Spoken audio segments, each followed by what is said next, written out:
Hello, everyone. Welcome back to Real Talk English.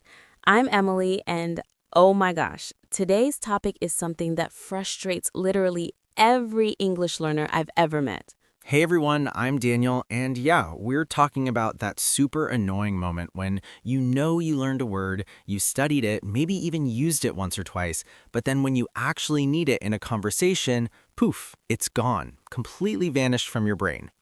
Poof! That's exactly what it feels like. I had a student last week who was telling me about her weekend, and she stopped mid-sentence and said, "You know that thing, the place where you buy medicine, I knew this word yesterday." And I was like, "Pharmacy?"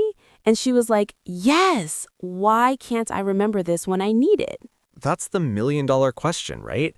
And here's what's frustrating. It's not that you don't know the word. It's in your brain somewhere. You're just not able to access it when you need it.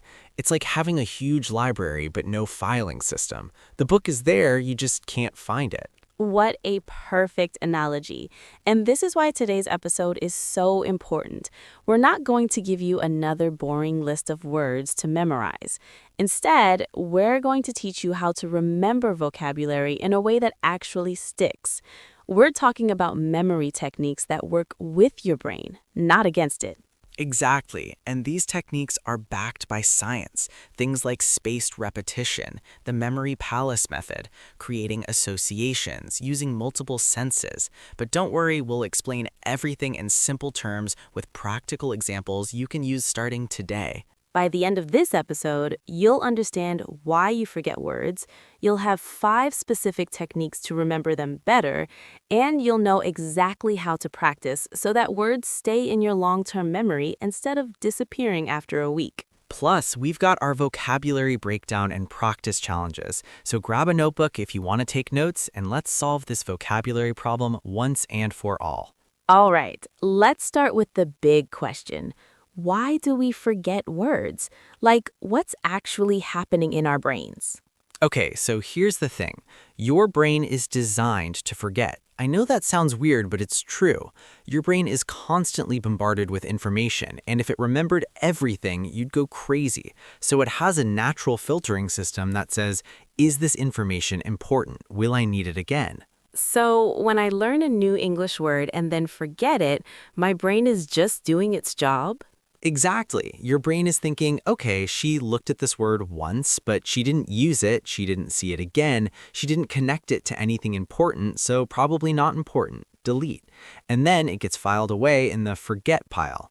Ugh, that's so frustrating. So, how do we convince our brain that a word is important? Great question. And this is where memory techniques come in. The key is to make the word memorable, and there are specific ways to do that. The first technique is what I call creating strong associations. Let me give you an example. Let's say you want to remember the word awkward. Okay, awkward. That's a great word because it doesn't really have a direct translation in many languages. Right, so instead of just repeating awkward, awkward, awkward, which doesn't work, you create an association. Maybe you remember a really awkward moment from your life, like the time you called your teacher mom in front of the whole class. That feeling, that's awkward. Now, every time you think of that memory, you think of the word awkward. Oh, I love that. So, you're connecting the word to an emotion or a personal experience. Exactly, and the more personal the connection, the stronger the memory.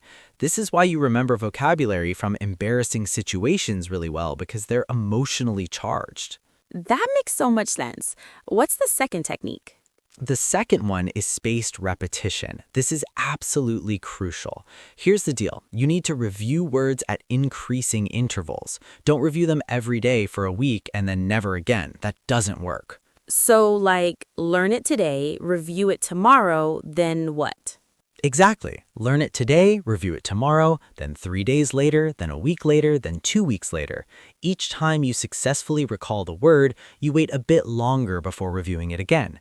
This is based on the forgetting curve. You review right before you're about to forget it. That's brilliant. So, I'm basically strengthening the neural pathway each time I recall it. Yes, that's exactly what's happening. Every time you successfully retrieve a memory, you strengthen that pathway. And here's a bonus tip.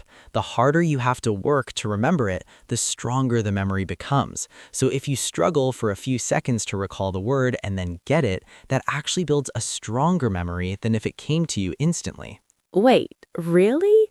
So struggling is actually good. Exactly. As long as you eventually get the answer, that struggle is productive. It's like lifting weights for your brain. If the weight is too light, you don't build muscle. You need some resistance. Mind blown. Okay, what's the third technique? The third one is using multiple senses. This is huge. Don't just read the word, say it, write it, draw it, act it out. The more senses you engage, the more connections your brain makes, and the easier it is to remember. Can you give me a concrete example? Sure, let's say you're learning the word whisper. Don't just look at it and think, okay, whisper means speak quietly. Instead, say the word out loud in a whisper. Write it in your notebook, draw a picture of someone whispering, and actually whisper something to yourself. Now you've engaged sight, sound, touch, and movement. That's so much more engaging than just staring at a word list. Exactly. And here's where learners often miss the mark.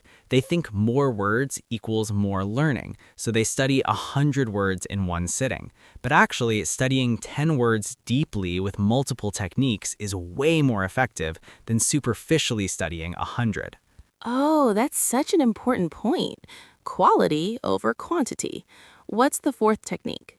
The fourth one is creating vivid mental images. This is where you get creative. Let's say you want to remember the word procrastinate. You could imagine a giant pro wrestler named Pro who's sitting on a couch eating crates of food instead of training. Procreate eating. Procrastinate. That's ridiculous, but I bet I'll never forget it now. That's the point. The more bizarre and vivid the image, the more memorable it is. Your brain pays special attention to unusual things. A boring normal scene, your brain ignores it. A pro wrestler eating crates on a couch, your brain is like, wait, what? Better remember this. I love this. What's the fifth technique? The fifth one is using the word in context immediately. This is so important. Don't learn words in isolation. Always learn them in sentences, and then create your own sentences using the word. Better yet, use it in a real conversation within 24 hours. So if I learn the word overwhelmed, I shouldn't just memorize the definition. Right. Instead, read or hear it in context. I'm overwhelmed with work right now. Then create your own sentence. I felt overwhelmed when I saw how many emails I had. Then actually use it. Hey, how are you? Honestly, a bit overwhelmed with everything going on. Now that word is living in your active vocabulary. That makes so much sense. And I'm guessing the act of creating your own sentence is really important. Absolutely, because when you create your own sentence, you're forced to understand the word deeply, how it works grammatically, what context it fits in, what words it typically goes with. You're not just memorizing, you're actually using the language. Perfect. So let's recap these 5 techniques really quick. 1, create strong personal associations. 2, use spaced repetition. 3, engage multiple senses. 4, create vivid mental images. 5, use words in context immediately. Exactly. And here's the thing. You don't have to use all 5 techniques for every word. Sometimes 1 or 2 is enough. But the more techniques you combine, the stronger the memory. Got it. Now, I want to talk about something that confuses a lot of learners, active versus passive vocabulary. Can you explain the difference? Sure. Active vocabulary is words you recognize and understand when you read or hear them. Active vocabulary is words you can actually use when speaking or writing. Most learners have a much bigger passive vocabulary than active vocabulary, and that's where the frustration comes in. So they can understand a word when they hear it, but they can't pull it out of their brain when they need to use it. Exactly. And the solution is practice retrieval. Don't just consume English passively, reading, listening. You need to actively produce it. Speak, write, create. Force yourself to recall and use words, not just recognize them. This is such valuable advice. Before I move to the vocabulary breakdown, any final tips? Yeah, here's my biggest tip. Be patient with yourself. Your brain needs time to transfer information from short-term to long-term memory. That process takes days or weeks, not hours. So if you forget a word you learned yesterday, that's normal. Just review it using the techniques we discussed, and eventually it'll stick. Love that. Learning is a marathon, not a sprint. All right, let's break down the essential vocabulary and phrases from our conversation today. These aren't just useful for talking about memory, they're phrases you'll use in all kinds of situations. Let's do it. First, designed to. This phrase describes the intended purpose or function of something. Example, this software is designed to make your work easier. It implies intentional creation for a specific goal. You can use it for physical objects like this chair is designed to support your back, systems like the curriculum is designed to build skills progressively, or natural functions like sleep is designed to restore your body. Next, file away. Filed away. This means to store information or items, often in a way that makes them hard to access later. Example, I filed away those old documents and now I can't find them. In mental contexts, it means storing memories. I've filed away that experience for future reference. Similar phrases put aside, store away, archive. It can be literal, physical filing, or metaphorical, mental storage. Number 3, make something memorable. This means to create characteristics that help people remember something. Example, the teacher made the lesson memorable by using funny examples. It's about creating distinctive features, emotional connections, or unusual elements. You can make a moment memorable, make an impression memorable, or make a presentation memorable. Fourth, at increasing intervals. This describes events happening with progressively longer time periods between them. Example, take the medicine at increasing intervals, first daily, then every other day, then weekly.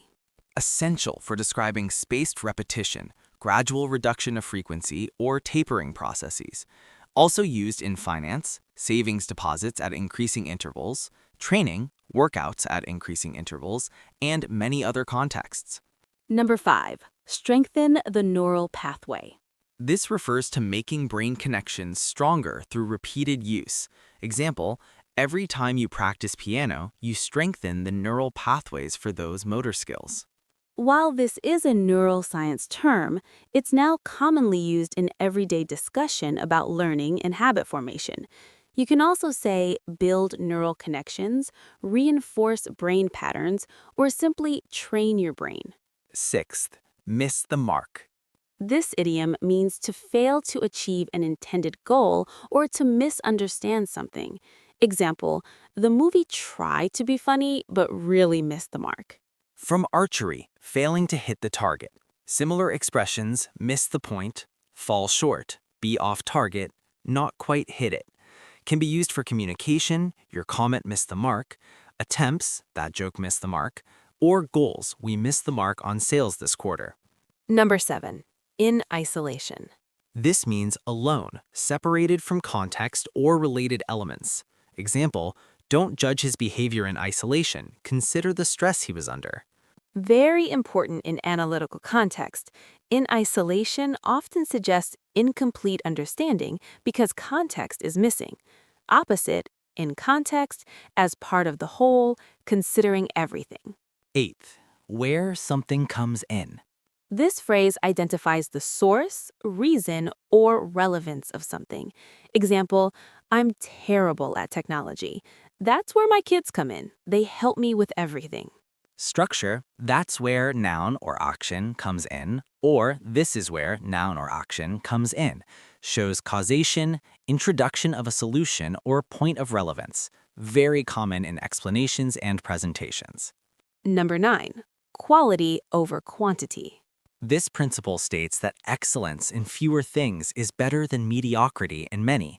Example, when building friendships, focus on quality over quantity. A few close friends matter more than many acquaintances.